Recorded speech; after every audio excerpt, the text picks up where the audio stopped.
Welcome to Monster Monday. I'm going to change it up a little here and do something that's brand new. I haven't seen it before. It just came out. So yeah, it's not usual here. I had another zombie movie picked out and then I heard about this last night. This movie had come out. I didn't realize it was a zombie movie and was like, oh, okay, let's do this instead. So it's kind of a cheat. I don't really care. It's Monster Monday. I'm going to give my real quick thoughts on it, and then I'm going to go down into the spoiler discussion like I usually do in these videos. So, first off, did I like it? Yes, I did. I liked it a good amount, for sure. Who would this appeal to? People who are more into the dramatic side of things here. There isn't a ton of zombie action. There's a lot of, slow scenes, drama,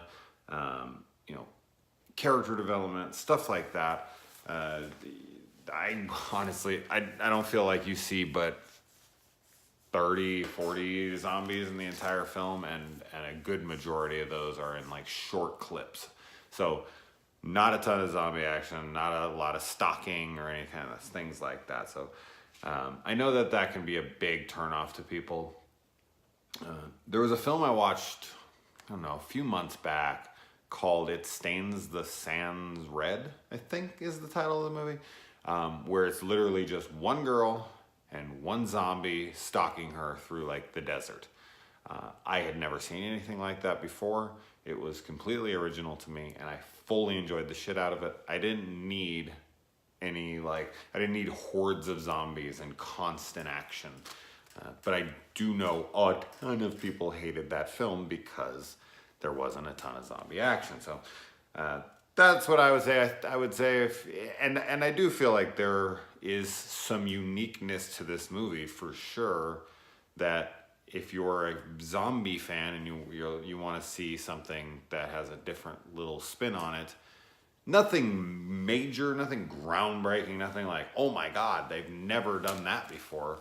Like, wow, why hasn't anyone ever thought about that? Or that's like such a cool new spin.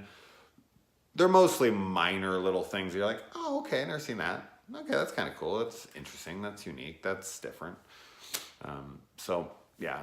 But the drama aspect of it is going to be what either makes the movie work for you or completely kills it for you all around. Another thing is this stars Martin Freeman. And Martin Freeman is a wonderful actor to me. I am a huge Lord of the Rings Hobbit fan, so Bilbo Baggins himself, and then we got Sherlock, and he's been getting a lot of work lately, recently Black Panther, and he's all over the damn place, and that's awesome. I love to see him get work, and I did not know of this film up until, as I said, like last night, I think. So I saw it, and I was just like, oh shit, I gotta watch this.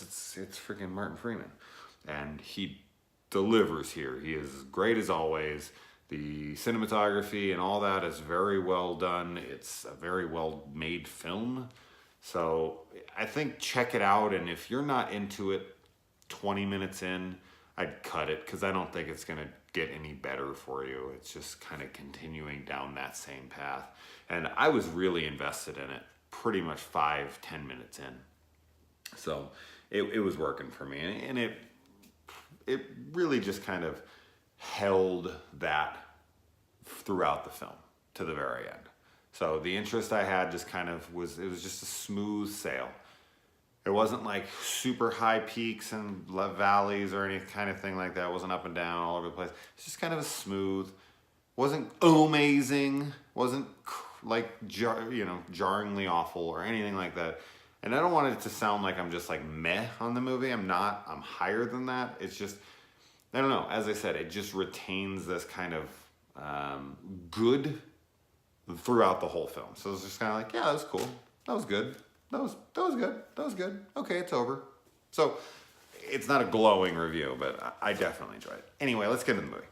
For people who have seen it or people who just want to hear it, so spoilers from here on. Spoilers, obviously. I like that the gun that the guy is carrying under his shirt, not Martin Freeman's character, but the first guy that he sees out there, he sees him. It looks like a little girl's birthday party.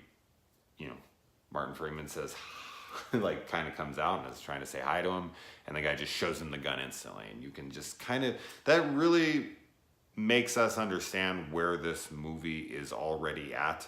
Like they're already in a place where, you know, no one trusts each other. Like they're not seen, this isn't the first person they've seen in a while. Like trust has already been cut off. Like everyone's doing what they're going to be doing, and leave me the fuck alone. I think that gives us a really good sense of where things kind of are.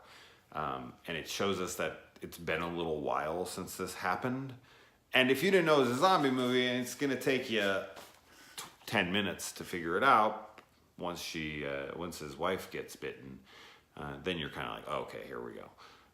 But knowing it going in, you expect like, all right, where is this gonna start? Is it gonna start with the outbreak? Is it gonna start after? Is it gonna start months after? I mean, where are we at? And I think this just kind of immediately gives us like, okay, this has been out for a while. And then we get to see this almost like EpiPen kind of thing, that it's like a government issued CDC kind of thing where they send it out and people have it to kill themselves if need be, if the disease gets to you. So if they had enough time to like mandate that and get that, mass produced and sent out in the world, then shit. That it's been a while since this thing's been going. And we also see what limited resources there are here. I always say, I mean, it would be very boring to watch a movie that's just purely on limited resources, especially like Walking Dead. But that is the biggest threat you would face in a zombie apocalypse, like trying to last for years and years. You would just get, further and further away from being able to eat any kind of food that you found. You would have to start growing food, and you would have to then be able to block off and cordon off an area in order to do that.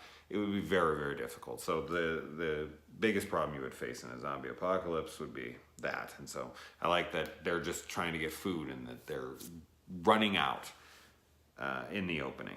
Just, it's what I like to see.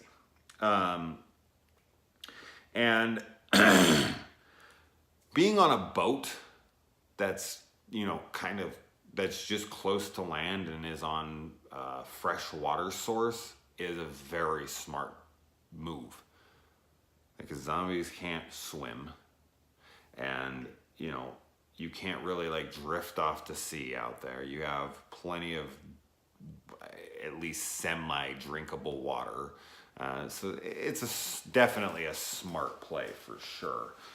Unfortunately, if humans are trying to come get you, then you're a little trapped, especially with a baby on board. So it's kind of a hit or miss, it's a give or take kind of thing. So I like seeing that. It's something new. We don't see that a ton. And so he goes over to this other boat to get resources, and his wife, is like, everything's good. And he's like, yeah, even though he thinks he saw something over there and doesn't fully investigate it. I'm guessing he doesn't believe that his wife will go over there. Like, he doesn't have any reason to believe she would go over there without him, but he still should have, found out for himself for sure. Because this does get not only his wife killed, but also ultimately him killed as well. So this was just a really dumb move on his part. I get it. It's easy to just be like, what an idiot. But I mean, yeah, he should have tried to figure that out better. And when they're in the car and the zombie's coming, instead of her yelling and screaming out, which would draw the zombie to them, she just throws on the blinker, which he sees and then realizes and jumps in the car. Super smart. I love stuff like that. Little attentions to detail. Just awesome stuff right there. It doesn't take much. It's a 2-second scene. Doesn't matter. But for me, it's absolutely what matters. It means that the writers, the filmmakers, were just thinking. Just little teeny things like that really make or break films for me, for sure.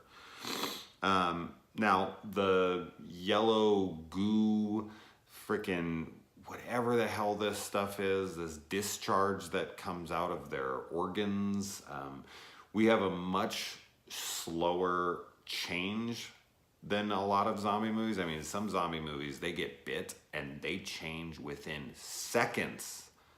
Like the rage virus in 28 Days Later is like, it's so fucking fast. You get bit, you get infected, you get blood in your eye, any of that kind of stuff. You change fast, fast, fast. Other movies, you get bit, it can take 5 minutes, it can take an hour. This one takes about 48 hours. And you see a lot of telltale signs that you can't really hide. Like your freaking goo is like spewing from your mouth, you go into convulsions, stuff like that. So it'd be hard to hide something like this, but you do have a lot of time to kind of get your affairs in order, which is exactly what this movie's all about. It's about a man who knows he's fucked. The mom is dead, he's a dead man walking, and he's trying anything desperately to figure out how to get his baby to a safe place with people who he can trust in a place where you can't trust anybody. So that, I mean, his back's really up against the wall at this point, and he's just, I mean, you just got to try to do the best you can, and I think he definitely does. He gets pretty lucky in scenarios. He runs up on that guy's truck, and he just so happens to be trapped right there. I mean, it's very coincidental, but it's a movie, so it doesn't really matter. And the fact that the guy already has the tank hooked up to the truck, I'm guessing he was pulling it out. I don't know how that was all working, but it was very conveniently put together. It doesn't matter. And he brings his girlfriend, this guy he meets, brings his girlfriend, or this girl he's basically holding hostage to be his wife, girlfriend, brings her home jewelry, and she's just like, takes it off immediately and like throws it in the thing. It's like really nice pearls, and it just shows you how useless that kind of stuff is. I talk about that in my real life all the damn time with people. I'm like, jewelry and trinkets and garbage that we put price tags on, all that's, it's nothing. And movies like this, scenarios like this, really show you how much things actually are worth. Like, things are only worth what they will bring you in shelter, protection, nourishment. Like, that's worth. Love, a person, you know, something like that. But trinkets, like jewelry and shit, fuck all that. But this guy's going around and he thinks he's being Mr. Smart Guy by knowing the world will eventually create, you know, fix itself and we'll go back to currency. And he's going and he's collecting all of the money and currency and, or, well, like jewels and gold and everything he can get his fucking hands on, because he wants to be ahead of the curve when society restructures itself, which is such a dumb plan. I mean, it's such a you know, conditioned to our modern society kind of human thought. Like, you should be going out and trying to collect water, food, and you're going out and trying to collect money. Like, wow. What are the odds that you're going to come back to a society as we knew it? And everyone's just going to be like, yeah, totally. Let's go back to this. And you're a millionaire now. Like, that's just so dumb. But, you know, this is how he's coping. This is what keeps him level-headed, I guess. And then, you know, he uses live bait to lure these zombies in so he can raid their clothing and whatever to get their trinkets, which you just think driving around and going to people's houses and raiding that kind of stuff doesn't matter. And leaving your kid with a complete stranger, this guy who's teaching you how to, you know, kill zombies and whatnot, God, just leaving your kid behind in a scenario like that, which he has to end up doing at the very, very end anyway. Any of that would be, this whole situation is just beyond fucked. So watching it as a father is always harder, because you're just like, I couldn't do it. He's got like a wristwatch on, which always checking the time, how much he has left. Very Escape from New York-esque. And the there's the scene where he takes the thing and he wants to put it to his head because he thinks the baby will be good with them, which he's totally wrong because that guy's a psychopath. But I love that, you know, he puts it and it just seems like, yeah, just do it. And it's like, I've said this here on a million times, it's so much harder to kill yourself than you would think, especially when you're not even 100%. Like, I think if he was 100%, like, these are good people, I'm good, I think he would have done it no problem. So, not no problem, but, you know, he would have done it. And if she wouldn't have came up on him, do I think he would have done it? No, I don't. Because I don't think he fully trusted the situation. I think that's why he wasn't able to do it up until that point anyway. So I say no. But I could see yes. I just personally was like, no, he knows this isn't right yet. The girl tries to protect them, and the guy ends up shooting his own girlfriend, which dating in that world would be even tougher than dating in the town I live in. About comparable. Yeah, if you lived where I lived, you'd understand, and you'd be laughing, because you'd be like, yeah, you're right, absolutely. It's impossible. We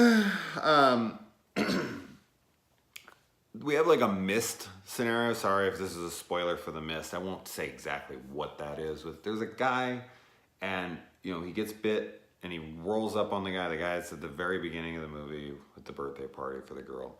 And the guy's plan is to fucking kill his whole family because he was bitten. Like, I'm not around to protect you anymore. Like, it's such a man thing. Like, the chick can't protect them. Like, I'm guessing she was probably in on it too.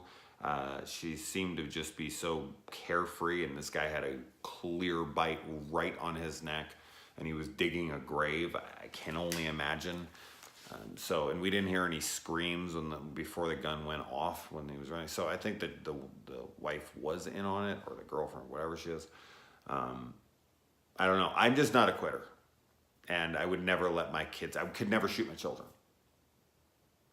Like, period. So, and maybe that makes me weak in a way because, like, I'm saving them from a horrible, horrible demise.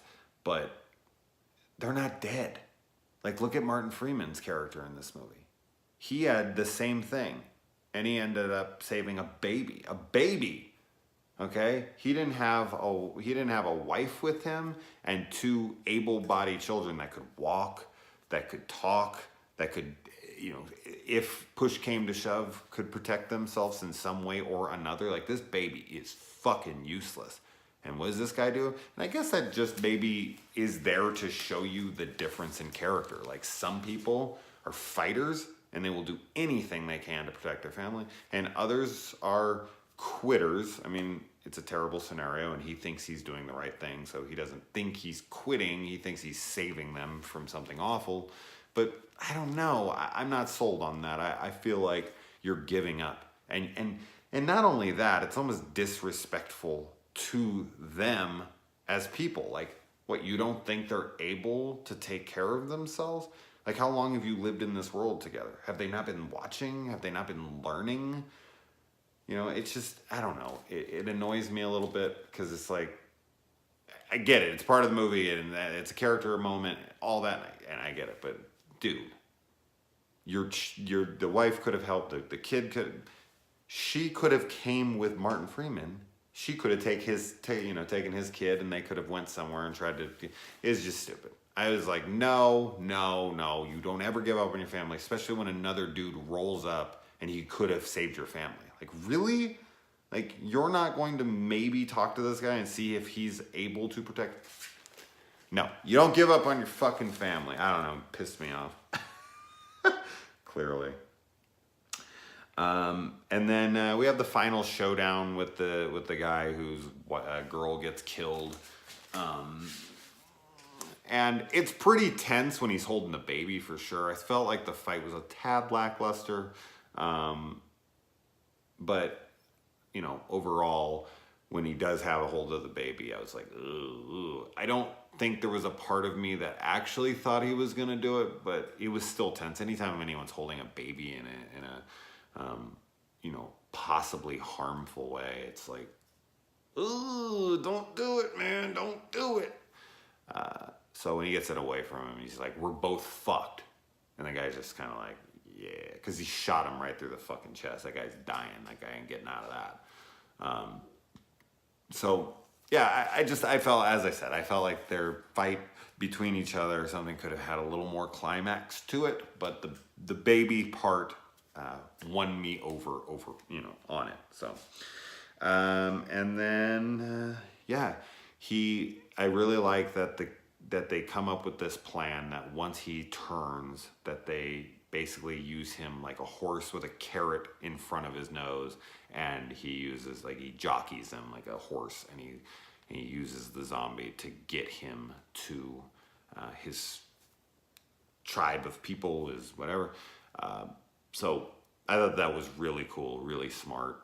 And I was like, all right, that makes sense. That's cool. Like, he got down right before he turned. He let the kid get on his back. They set up the whole rig. Like, they had this planned out, and it worked out. I mean, you steered him around. It's a good plan. I mean, it's better than anything. Like, the kid could barely walk. He wouldn't have been able to carry the baby very far. This zombie, these things seem to have no, pain or anything, so the thing could walk for fucking ever. Never seen that before. I've seen something similar-ish, like Michonne in Walking Dead, when she has the two, ones in front of her. She's cut their jaws off, and she uses them as they fend off the zombies by her being around other zombies. But this is completely different. Sorry. It looks like a little boy, right? I mean, it does. But she uses him as transportation. I've never seen that before. I don't think, off the top of my head. Anyway. And then we get a little bit of an interesting end here where there seems to be some cognitive, freaking, I don't know, something's going on up in the brain, to the point where he sprays something, because our memory, like the most memory we are supposed to have, is in our smell. And the kids, the chick sprays the cocaine, and it just makes him look around like, I know that. So there's something in there. Something's retained in the brain. And so they're semi-aware. There's something in there. Are they dead? Do they die? Is this 28 days later where their heart's still beating and this is a virus? Have they been reanimated for the dead? I don't think that's said here. But yeah, it definitely makes you think okay, there is some bit of something left in them. So are they curable? Which of course always puts an interesting spin on the zombie movie, because if they are curable, then you're technically murdering them because they could have been saved. I don't know if that's the case here. We'll never find out. But anyway. So yeah, so if you're still here, you've probably seen the movie. What do you guys think? Yeah, I think that's it. Anyways, all right, so until next time.